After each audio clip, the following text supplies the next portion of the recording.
Hello friends. तो आज हम लोग रिवाइज करने वाले हैं federal features, not federal features, federal system. ठीक है, ये लक्ष्मीकांत का 13 चैप्टर है। ठीक है, तो पिछले वीडियो में हमने पार्लियामेंट्री सिस्टम पढ़ा था, जिसमें हमने पार्लियामेंट्री फॉर्म ऑफ गवर्नमेंट और प्रेसिडेंशियल फॉर्म ऑफ गवर्नमेंट के फीचर्स पढ़े थे, उनके एडवांटेज डिसएडवांटेज दोनों पढ़े थे, और difference between Indian parliamentary form of government और British parliamentary form of government के डिफरेंसेस को भी हमने होलिस्टिकली कवर किया था। तो इस वीडियो में हम लोग फेडरल फीचर्स के बारे में या फेडरल सिस्टम के बारे में पढ़ने वाले। ठीक है, तो वीडियो शुरू करते हैं। और हमेशा की तरह मैं इस वीडियो को बहुत कंसाइज वे में ऐसा बनाऊंगी जिससे कि आप एक ही वीडियो में पूरा चैप्टर होलिस्टिकली रिवाइज कर सके, जिससे कि अगर आपको पढ़ के बोरियत हो गई होगी तो आप इस वीडियो को सुन के अपना चैप्टर कंप्लीट कर सकते हैं। तो शुरू करते हैं। देखो, तो जो गवर्नमेंट्स होती है ना, वो दो टाइप की होती है। एक यूनिटरी गवर्नमेंट होती है और एक होती है फेडरल गवर्नमेंट। ठीक है, तो ये दो गवर्नमेंट होती है। अब ये दोनों गवर्नमेंट अपने अपने फीचर्स के ऊपर डिसाइड होती है। तो ये फीचर्स क्या है, ये होता है कि इनका रिलेशन कैसा है। इनका रिलेशन कैसा है नेशनल गवर्नमेंट और रीजनल गवर्नमेंट के बीच का रिलेशन कैसा है। ठीक है, उनके बीच का जो पावर है वो कैसे डिस्ट्रीब्यूट हुआ है, उसके बेसिस पे गवर्नमेंट डिसाइड होती है कि वो यूनिटरी है या फेडरल है। ठीक है, तो अभी यूनिटरी गवर्नमेंट के बारे में पहले पढ़ते हैं। तो ये जो यूनिटरी गवर्नमेंट होती है ना, उसका सारा का सारा पावर नेशनल गवर्नमेंट के पास होता है। ठीक है, रीजनल गवर्नमेंट के पास कोई अथॉरिटी नहीं होती है।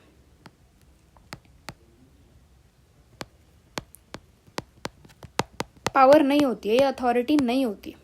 ठीक है, इसके एग्जाम्पल्स क्या है? इसके एग्जाम्पल है यूके हो गया, फ्रांस हो गया, ठीक है, जापान हो गया, चाइना हो गया, और इटली हो गया, नॉर्वे हो गया और स्वीडन। ये सारे कंट्रीज ना यूनिटरी है। यूनिटरी मतलब इनकी स्टेट या रीजनल गवर्नमेंट्स जो है उनके पास पावर नहीं है, उनके पास अथॉरिटी नहीं है। सारा का सारा पावर किसके पास है? नेशनल गवर्नमेंट के पास है। सेकेंड फॉर्म है फेडरल।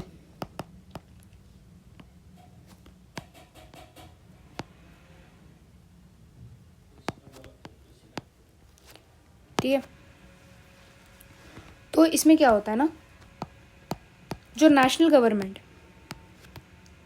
और जो रीजनल गवर्नमेंट, इनके बीच में पावर डिस्ट्रीब्यूट होती है। ठीक है, और ये किसके द्वारा किया जाता है? ये कॉन्स्टिट्यूशन जो है, कॉन्स्टिट्यूशन इन दोनों की पावर डिसाइड करती है, इन दोनों के बीच का पावर डिस्ट्रीब्यूट करती है। ठीक है,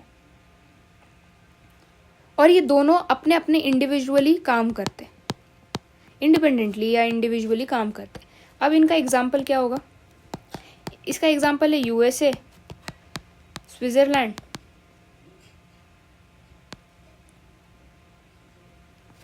ठीक है, Australia, Canada, Russia, Brazil, Argentina. ठीक है, कंट्रीज़ का नाम याद रखना ज़रूरी है, तो हम वापस से पढ़ लेते हैं। कंट्रीज़ क्या है? UK, France, Japan, China, Italy, Norway, Sweden.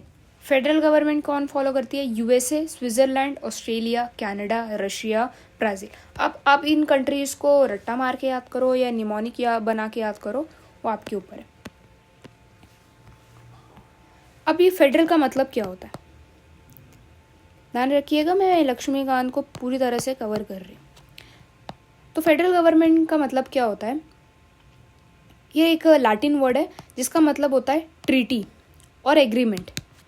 ठीक है,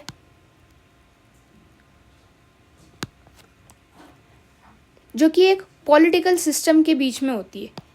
ट्रीटी और एग्रीमेंट किसके बीच में होती है? पॉलिटिकल, दो पॉलिटिकल यूनिट्स या पॉलिटिकल सिस्टम के बीच में होती है।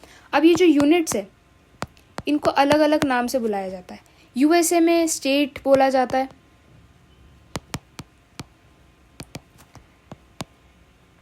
कैंटोन्स बोला जाता है कनाडा स्विट्जरलैंड में, प्रोविंसेस बोला जाता है कनाडा में,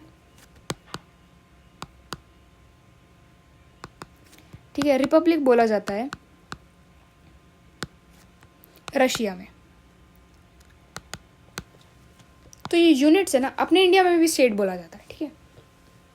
अब ये फेडरेशन बनते कैसे? फॉर्मेशन ऑफ फेडरेशन, तो दो मेथड्स है फॉर्मेशन कैसे होता है, तो दो मेथड्स है, दो वेज है। पहला है इंटीग्रेशन। इंटीग्रेशन में क्या होता है, जो इंडिपेंडेंट स्टेट्स है, अभी जैसे इंटीग्रेशन का सबसे अच्छा एग्जांपल होगा यूएसए। यूएसए का एग्जांपल लेके इसको समझते हैं। पहले क्या हुआ, स्टेट्स पहले से थी, ठीक है, बहुत सारी स्टेट्स थी। ये क्या की, साथ आई और फिर इन्होंने यूनियन बनाया, ठीक है। स्टेट्स पहले थी और फिर उन्होंने यूनियन बनाया, ये हो गया इंटीग्रेशन। इनके बीच में इंटीग्रेशन हुआ। दूसरा हुआ है डिसइंटीग्रेशन।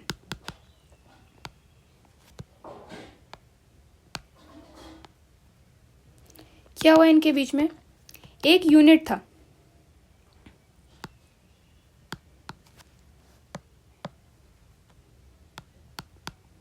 एक यूनिटरी गवर्नमेंट थी, ठीक है। उन्होंने फिर बाद में अलग अलग स्टेट्स बनाए, जैसे इंडिया में हुआ। इंडिया का पहले स्टेट्स बना, इंडिया पहले एक यूनियन बना, ठीक है, बाद में उन्होंने अपने अपने स्टेट्स को डिस्ट्रीब्यूट किया। तो इसका एग्जांपल होगा कनाडा, इंडिया। और याद रखना ओल्डेस्ट फेडरेशन कौन सी है, ओल्डेस्ट फेडरेशन है यूएसए। 1787 में इन्होंने फेडरेशन सिस्टम शुरू की थी कि उनके बहुत सारे स्टेट्स एक साथ आ गए, फिर उन्होंने एक यूनियन बनाया, ठीक है। तो ये हो गया। इंडियन फेडरलिज्म के बारे में पढ़ते हैं। इंडियन फेडरलिज्म के तो क्या हुआ, इंडिया ने फेडरलिज्म क्यों अडॉप्ट किया, उसके दो रीजन थे। एक तो लार्ज साइज, ठीक है, बहुत वास्टनेस है अपने इंडिया की, और सोशियो कल्चर डाइवर्सिटी, सिर्फ डाइवर्सिटी लिख देते।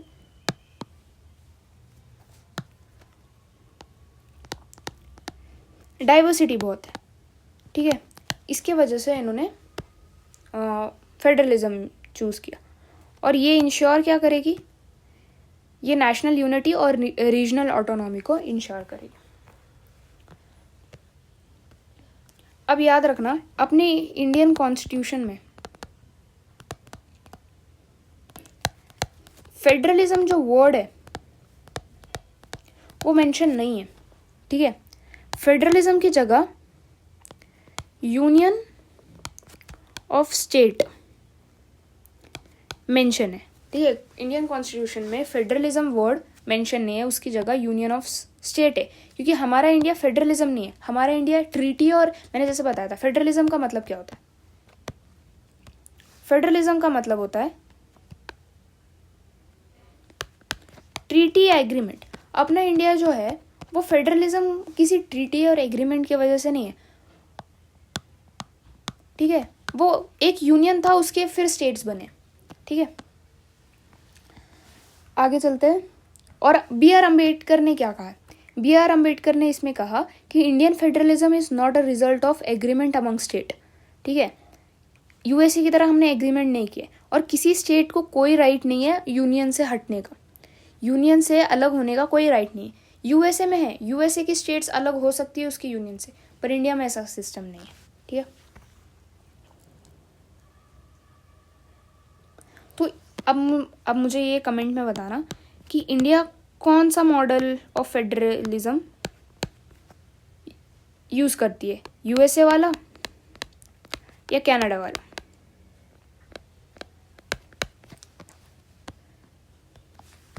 अब ये हमने फेडरलिज्म के बारे में ओवरव्यू ले लिया।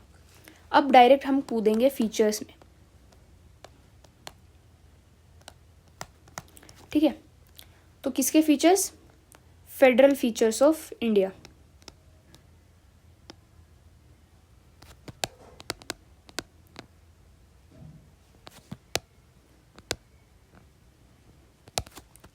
ठीक है, फर्स्ट वन है ड्यूअल पॉलिटी। ड्यूअल पॉलिटी का मतलब यूनियन है और स्टेट गवर्नमेंट है, ठीक है। इन दोनों के बीच में पावर डिस्ट्रीब्यूट हुआ है, ठीक है। इनकी अलग अलग लिस्ट है और ये दोनों अपने अपने लिस्ट के ऊपर पावर डिराइव करते हैं। दूसरा है रिटन कॉन्स्टिट्यूशन। रिटन कॉन्स्टिट्यूशन क्या है? इंडिया का जो कॉन्स्टिट्यूशन है वो लेंदियस्ट कॉन्स्टिट्यूशन है, ठीक है। ओरिजिनली इसमें प्रियम्बल था, 395 आर्टिकल्स थे और 8 शेड्यूल थे। अब 2019 तक प्रियम्बल है, 470 आर्टिकल्स है प्लस 12 शेड्यूल्स है, ठीक है। और कॉन्स्टिट्यूशन ने क्लियरली डिफाइन किया है पावर्स को। चलो थर्ड है डिवीजन ऑफ पावर। सबसे ज़रूरी है फेडरल फीचर का। इसमें क्या किया गया है? 7 शेड्यूल जो है हमारा, स्केड्यूल नॉट शेड्यूल, सॉरी, हाँ। तो यूनियन लिस्ट में 98 सब्जेक्ट्स है, स्टेट लिस्ट में 59 सब्जेक्ट्स है और कॉन्करेंट लिस्ट में है 52 सब्जेक्ट्स। तो ये अलग अलग सब्जेक्ट्स है जिसके ऊपर स्टेट सेंटर दोनों काम करते हैं। यूनियन की लिस्ट में यूनियन, स्टेट की लिस्ट में स्टेट रूल बनाता है और कॉन्करेंट में दोनों साथ मिल के बनाते हैं, भाईचारा ऑन द टॉप, ठीक है। फोर्थ फीचर है supremacy of constitution.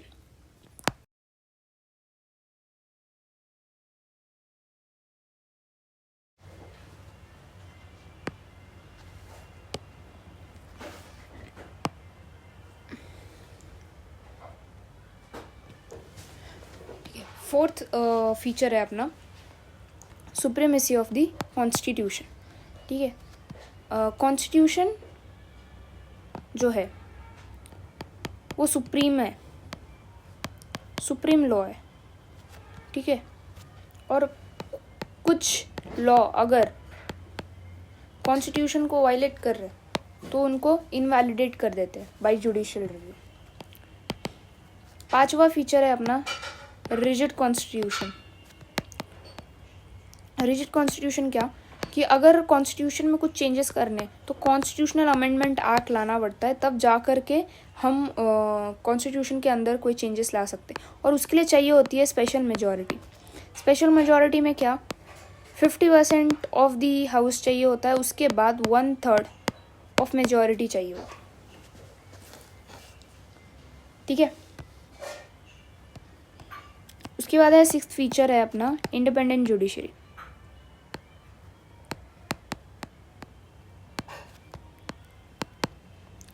Independent judiciary में क्या होगा, कॉन्स्टिट्यूशन जो है उसको प्रोटेक्ट कौन करेगा? जुडिशरी प्रोटेक्ट करेगी, ठीक है। जिससे कि क्या होगा, एक तो कॉन्स्टिट्यूशन की सुप्रीमेसी बनी रहेगी और फेडरल बैलेंस बना रहेगा। ऐसा नहीं है कि देखो कॉन्स्टिट्यूशनल अमेंडमेंट एक्ट लाना हो तो वो सिर्फ सेंटर ला सकती है, तो सेंटर के पास कॉन्स्टिट्यूशन को चेंज करने का पावर आ जाएगा। तो इससे क्या होगा ना, फेडरल इम्बैलेंस हो जाएगा। तो अगर जुडिशरी रहेगी और सेंटर ने अगर कुछ गलत लॉ ला दिया तो उसको चेक एंड बैलेंस करने के लिए जुडिशरी है, तो वो फेडरल बैलेंस बना के रखती है। सातवां फीचर है बाइक्रिमिनलिज्म।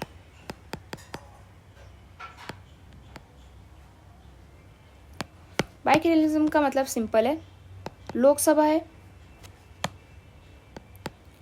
राज्यसभा है, कहाँ, सेंटर में, ठीक है।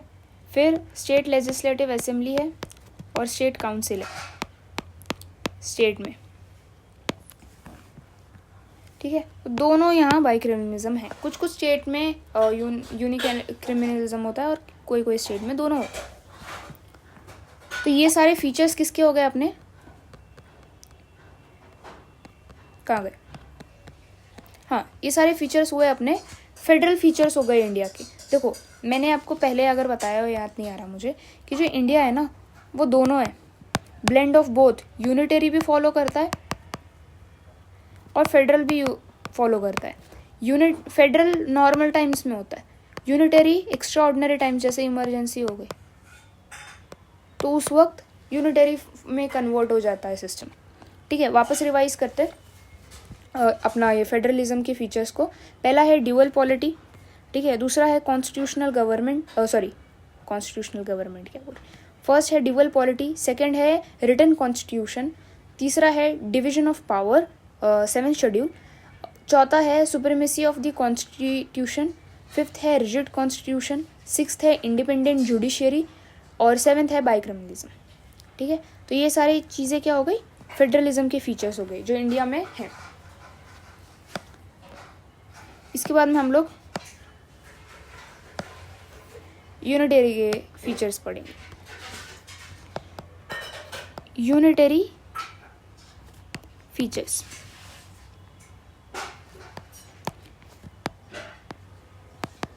इंडियन कॉन्स्टिट्यूशन में जो है, पहला है strong centre. Obviously centre strong है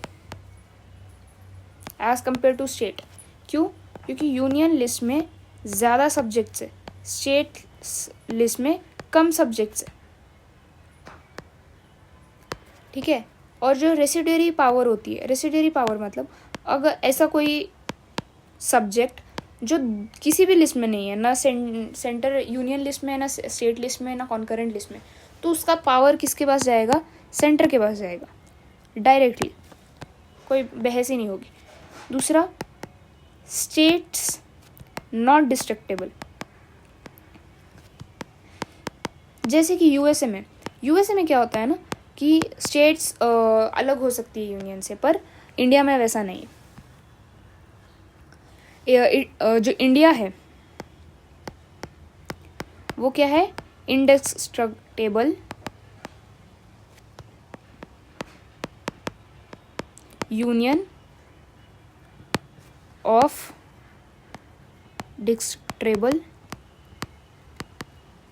स्टेट।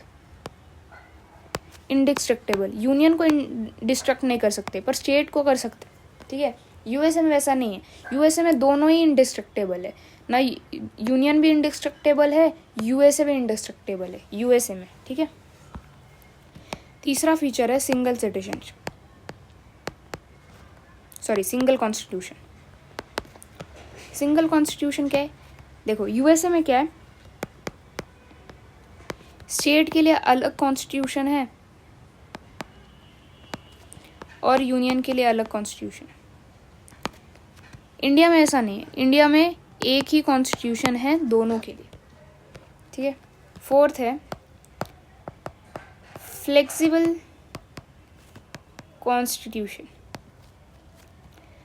फ्लेक्सिबल कॉन्स्टिट्यूशन क्यों? कि जो कॉन्स्टिट्यूशनल अमेंडमेंट एक्ट होते वो सिर्फ पार्लियामेंट में लाए जा सकते, स्टेट का कोई रोल नहीं है अमेंडमेंट एक्ट्स में, ठीक है। तो एक फ्लेक्सिबल हो गई सेंटर के लिए।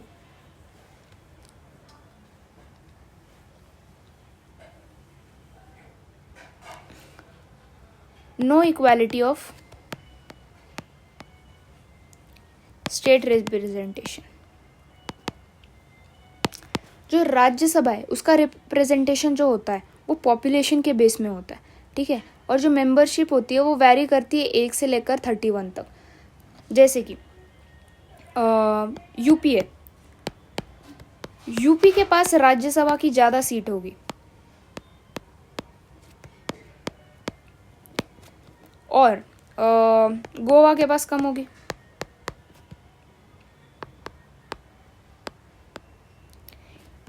यूएसए में नहीं है ऐसा। यूएसए में इक्वल है, कितना भी बड़ा स्टेट हो, सारे स्टेट से 2 ही लोग आएंगे। ठीक है। चढ़ा क्या है, emergency provinces.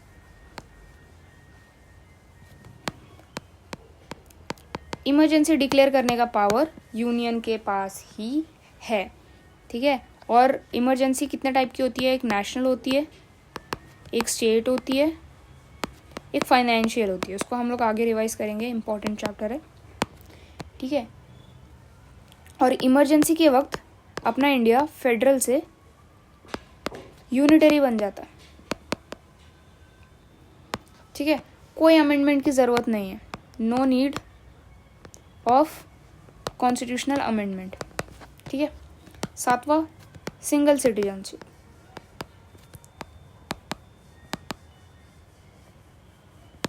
Single citizenship USA में 2 सिटीजनशिप होती है, एक स्टेट की अलग होती है और एक यूनियन की अलग होती है। दोनों की अलग अलग सिटीजनशिप होती है। पर इंडिया में ऐसा नहीं है। अगर कोई इंसान इंडिया का सिटीजनशिप है तो वो ऑटोमेटिकली किसी ना किसी स्टेट का सिटीजनशिप हो जाता है। मतलब इंडिया में ड्यूअल सिटीजनशिप का नहीं है, एक ही सिटीजनशिप है। 8 है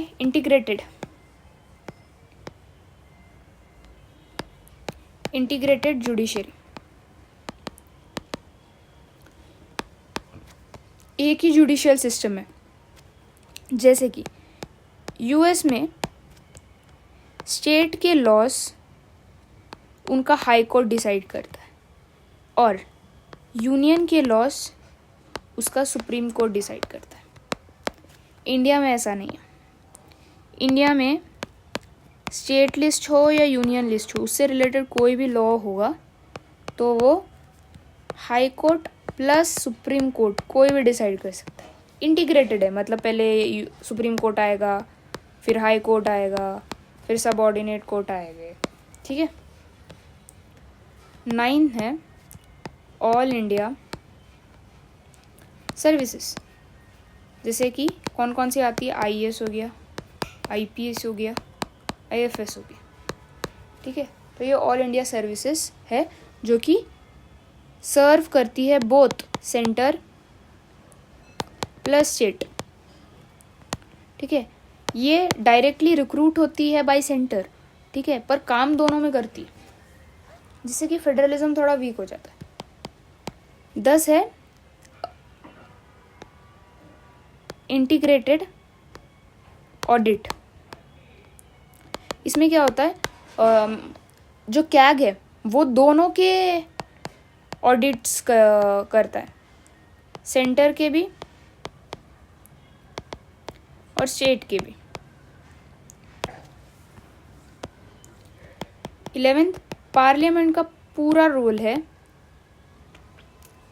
पार्लियामेंट जो है उसके पास पावर है कि वो स्टेट लिस्ट के ऊपर लॉस बना सकती है। ठीक है। उसके कुछ 5 कंडीशंस है, वो हम लोग आगे के चैप्टर्स में पढ़ेंगे। 12 है अपॉइंटमेंट ऑफ गवर्नर। जो गवर्नर का अपॉइंटमेंट होता है वो डायरेक्ट सेंटर से होता है। ठीक है। प्रेसिडेंट उनको अपॉइंट करते हैं। 13th है इलेक्शन मशीनरीज। इसमें क्या होता है, जो इंडियन इलेक्शन कमीशन है, इलेक्शन कमीशन जो हो गई, वो दोनों के इलेक्शंस को कंडक्ट करती है। इलेक्शन कमीशन जो है वो सेंटर प्लस स्टेट दोनों के इलेक्शंस को कंडक्ट करवाती है और ये होते हैं अपॉइंट बाय सेंटर्स। ठीक है। और 14th और लास्ट वाला हो गया वीटो। प्रेसिडेंट के पास वीटो पावर होती है, एब्सोल्यूट वीटो पावर होती है कि वो स्टेट की लिस्ट को, जैसे कि फॉर एग्जांपल मैं इसको थोड़ा सा रिवाइज करवा देती हूँ कि प्रेसिडेंट जो है वो पार्लियामेंट के लॉ को एक बार एब्सोल्यूट वीटो दे सकता है, पर अगर वो पार्लियामेंट से वापस पास होके वापस प्रेसिडेंट के पास आई तो उसको फिर रिज़ाइन देना ही पड़ता है, मतलब असाइन देना ही पड़ता है प्रेसिडेंट को। और इन केस ऑफ स्टेट के अगर कोई बिल रिजर्व किया गया है फॉर प्रेसिडेंट कंसिडरेशन और वो अगर वापस पास होकर के आया है तो प्रेसिडेंट के पास पूरा पावर है कि वो वापस उसको रिजेक्ट कर सकते हैं। ठीक है,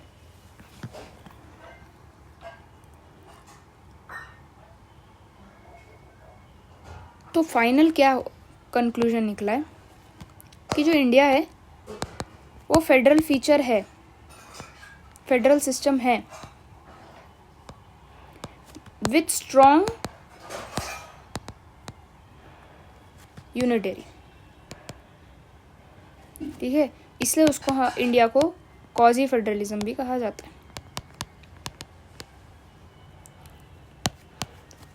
ठीक है, तो हम लोग वापस से रिकॉल करते हैं कि हमने क्या क्या पढ़ा है। तो फीचर्स रिकॉल कर लेते हैं हम लोग, unitary federal features of Indian constitution को रिकॉल करते हैं। फर्स्ट है ड्यूअल पॉलिटी, सेकंड है रिटन कॉन्स्टिट्यूशन, थर्ड क्या था, रिकॉल करो डिवीजन ऑफ पावर, थर्ड क्या था, फोर्थ क्या था, सुप्रीमेसी ऑफ कॉन्स्टिट्यूशन, सिक्स क्या था, रिजिड कॉन्स्टिट्यूशन, ये फिफ्थ था। सिक्स्थ क्या था, इंडिपेंडेंट जुडिशरी, सेवन क्या था, बाइकैमरलिज्म। ठीक है, तो ये सारे फीचर्स हो गए फेडरल। यूनिटरी को रिकॉल करते, स्ट्रॉन्ग सेंटर, रिकॉल करो, हाँ मैं बस वीडियो मत देखते रहो, रिकॉल करो, अभी हमने पढ़ा। दूसरा है स्टेट डिस्ट्रक्टेबल नहीं है। तीसरा क्या हो गया, सिंगल सिटीजनशिप।